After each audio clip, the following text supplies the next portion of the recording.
এক গ্রামে ছিল এক গরিব জেলে। সে প্রতিদিন নদীতে মাছ ধরত। যা মাছ পেত তা বাজারে বিক্রি করে কোনো রকমে সংসার চালাতো।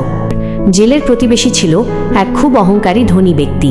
তার অনেক টাকা পয়সা ছিল, সে গরিব মানুষদের তুচ্ছ করে দেখত।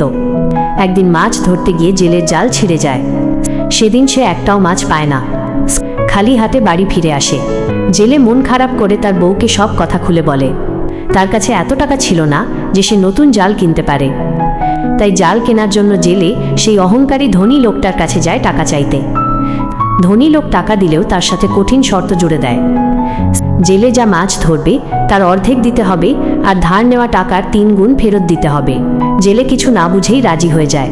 সে বাজারে গিয়ে নতুন জাল কিনে আনে, আর পরদিন থেকে আবার নদীতে মাছ ধরতে যায়। শুরুর কয়েকদিন কিছুটা ভালোই যায়। এই গল্পের পার্ট 2 দেখার জন্য ভিডিওটিতে একটি লাইক দিন এবং চ্যানেলটি সাবস্ক্রাইব করুন।